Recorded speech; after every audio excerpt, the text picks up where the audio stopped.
head over to Sydney for, man, a test. Talk about anything could happen in this one, and it wouldn't shock me. Australia, obviously. The bookies weren't too sure either. Yeah, this market's been all over the place. Yeah, for the second week in a row, after a great win by the Wallabies at Adelaide Oval on a lovely afternoon down in South Australia last Saturday, Australia head to the new Allianz Stadium in Sydney to take on the Springboks. Currently, at time of recording, Wallabies slight favourites for this one, $1.82, South Africa $2. The Springboks did open as sort of small favourites, I think around that 1.5, 2.5 point range, and sat there until the team was released on Monday night. But a couple of notable absences there. Unfortunately, Lacanio Arm. Big absences. Lacanio Arm is done for the Rugby Championship. I've cried my eyes out already, so no more tears left for that one, unfortunately. But he and Andre Pollard both won't be seen in the Springbok jersey until the end of year two, which is a real shame, obviously. Peter Steph-Toy also missing this one. But on a positive, I guess, for a Springboks fan, certainly from everything I've heard from the Republic, we've got Stephen Kitsoff and Malcolm Marks in the 1 and 2 jerseys, which plenty of people have been crying out for after the slow starts by the Boks the last couple of weeks. Where do you net out on this, Richard? Is it a positive? Is it a negative for the Springboks? What? And regards to Marks and Kitsoff, Marks and Kitsoff versus all the injuries. It's just I mean, I think Mark's back's huge. You know, that game in the first test against the All Blacks was one of the best sort of individual performances I've seen on the rugby field in a very long time. So we know what he's capable of, and unfortunately, Dweeba, it's the Dweeba is his name. Just Dweeba. Yeah, he hasn't really. I mean, probably just needs a bit more experience at international level. Hasn't been able to really take the opportunity. So, but yeah, it's with you on the Lacanio Arm thing. I think he's a big loss, and with Pollard as well. Pollard's the man who just sort of steadies the ship, and it wasn't at his best on Saturday, and it sort of showed in the result of the game. I don't know if that's an injury call or a technical substitution, but I hope Nick White's okay. Is he all right? Of course, we're going to get to that. Yeah, I mean, I hear he's having all sorts of offers this week. Manchester United, I think they want to get him on home and away for an episode or two. You know. Well, he might as well appear in the final of Neighbours. Right. Really? Yeah, I mean, it's not great, but how do you give it? Oh. Yeah, for me, it goes more back to the referee, by the rule of the draw and all that. But I don't want to stir up a whole refereeing controversy debate in the comments. Well, no, I think we should. No, I think we definitely shouldn't. No, that was wrong. Oh yeah, it's one of the. It's like you have to apply common sense to the situation. Especially if you've got a moustache like that, you should. I mean, I'm sure there's a lot of people who've wanted to do that, and but that's what halfbacks are there for. They're there to sort of niggle away. And I'm going to do it again because this is one of my favourite moments in the last 10 years in Rugby. Dane Coles just launched the guy into an advertising board at Eden Park. It was great. He got the yellow card, but he got his money's worth. Yeah, it's that little. That was not tiddly. God bless Dane Coles. That's definitely have. Yeah. But what about the Springboks changes, Paul? Once again, dragging us back to the topic at hand. Huge outs.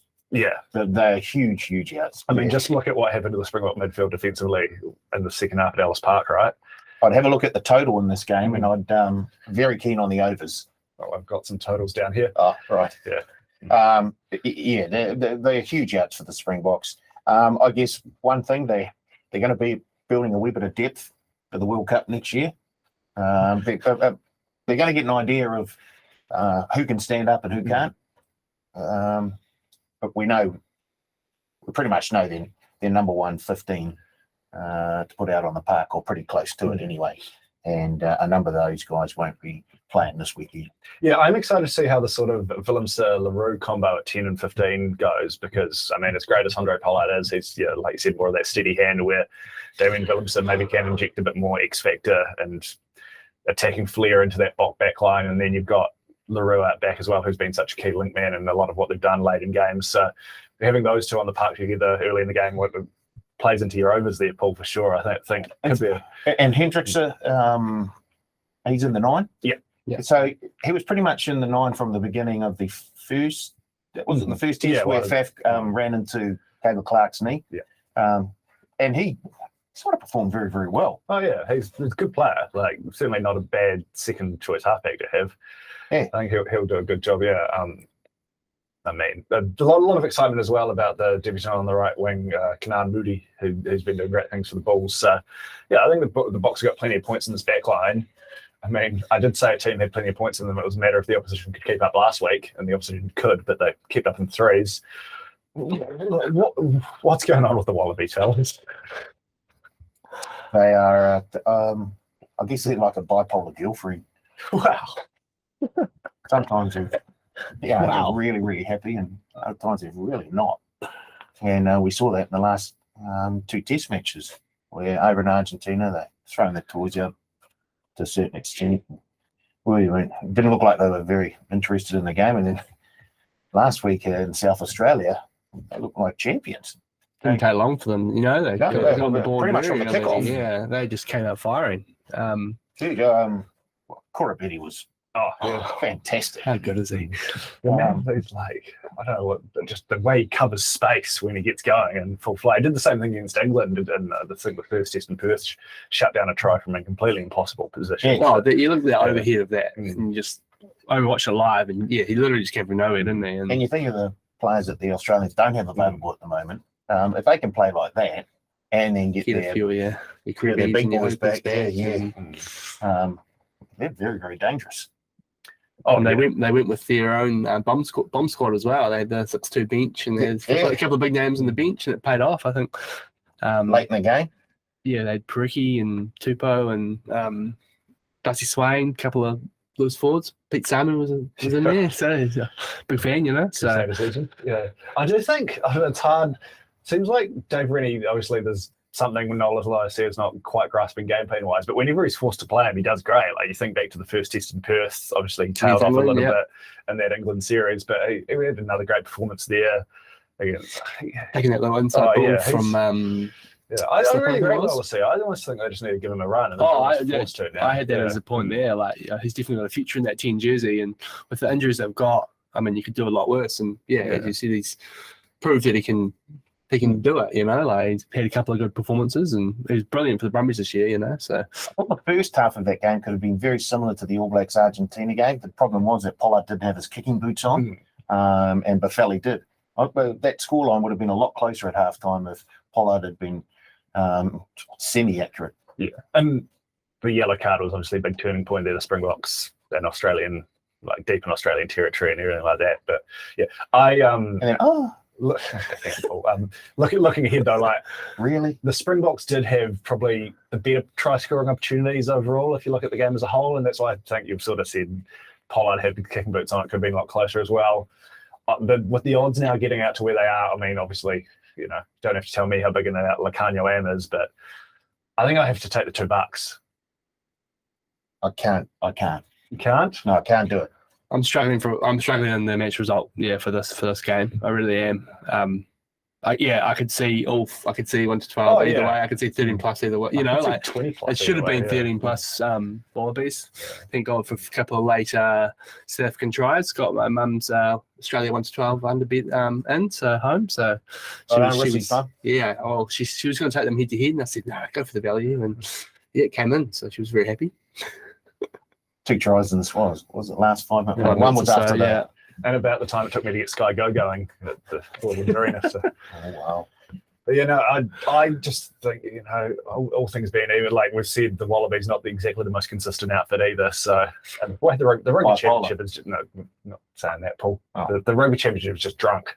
So, the whole competition. I think, I'm just taking the $2. I think the Springboks can bounce back here. They don't cancel out, but I do think they'll be able to get more of a foothold in the game with having their 2 best front rowers on the park from the word go. So, and I like the Willemser and the Roo. I think they'll probably be able to hit the ground running. Hagman's front stain looking in. Yeah, I mean, you know, love the quarter horse. No, yeah, best bet South Africa head match result $2. What have you got a best bet for us, Paul? I have total points band. 3 of the last 4 games between these two in Australia have fallen into the 41 to 50 points band. So I'm taking between 41 and 50 points at 360. Stat man. And are you sure it's just the 3 of the last 4? In Australia. Oh, in Australia. Yes. Because 1, 2, 3, 4, 5, 6, 7, 9 overall. Well, I didn't go back that far. Yeah. Well, the sets I've got a 9 overall have fallen in that same band as well. So, or maybe 8 of the last 9. So that was actually my value bet. But my best bet's just either team by 7, 5 or under. 215. But That's my same game. it's just a multi-league. hard one. We're pretty shook on the Pick and Go podcast, if I'm being honest. We are. I've got a couple of value bets written down here. Going with the one I went with last week that did not come in. South Africa to score South Africa try for the first scoring play at 4:20. Like I've said, the players who got on the pitch at the start might spark the attack a bit more, help them gain a bit of momentum. They won't. I'm sure Russie and Co will have them a bit more fired up maybe than they were last week. So I can see that, and also like over 64 and a half at 450 in the alternate points start. I just could see it turning into a real track meet. I think this is a more attacking based Springbok side than normal. I mean, we saw what happened to their midfield defensively when Lacanio Arm was removed from it last time. The Wallabies could have a bit of luck in there. It's, worth a little throw at the stumps at 450 for me. Don't mind that. Yeah. Your value bet, Paul? Australia 1 to 5 at 575. Loving the 1 to 5s this week. I am. And Your your ones? It was what Paul's best bet was amazingly. yeah. The total points span 10 points. 4 to 50. I rate that one. I think it's 42 points, 47 points, 41, 46, 40, 44, 47, 50, and 45. According to my my stats. So, Are there 53 in there somewhere? maybe there was a 53. no reason to doubt your stats.